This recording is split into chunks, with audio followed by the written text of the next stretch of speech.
Salut, je suis Adèle et bienvenue dans The Born to Poetic Substance. Le thème de ce jour s'intitule À la recherche du moi. Vous savez, dans la croissance de l'humain, nous traversons des décennies. Et la première décennie, c'est l'enfance, la deuxième décennie, c'est l'adolescence. Donc, les adultes se sont choisis d'appeler cette décennie-là la phase de la crise d'adolescence. Pour moi, non, c'est pas une phase de crise. C'est une phase d'affirmation. Une phase qui nous permet de pouvoir calibrer entre tout ce que nous avons appris dans l'enfance et comparer avec les réalités que nous vivons à présent dans le quotidien, dans la dizaine. S'il y a des creux positifs,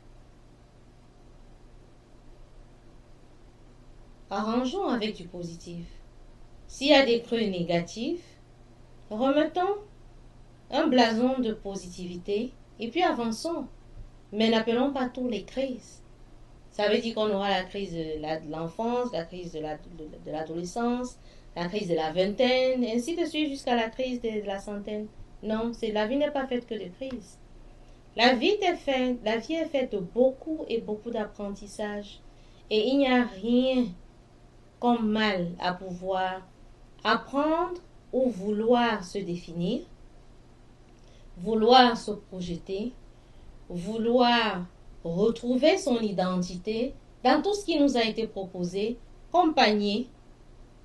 Et en plus, cette définition permettra aux jeunes, à l'adolescent, de pouvoir être un adulte équilibré, qui n'aura pas de crise de vingtaine ni crise trentaine, mais qui sera tellement équilibré et tellement bien garni que nous n'aurons que nos mains pour applaudir son passage sur terre.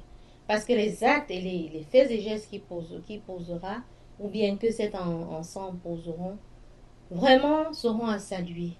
Oui. Je pense qu'il est important en cette phase d'adolescence de pouvoir converser avec nos enfants, de les écouter, de pouvoir respecter et honorer leur point de vue et de pouvoir leur montrer le bout de leur réflexion avec des exemples très palpables.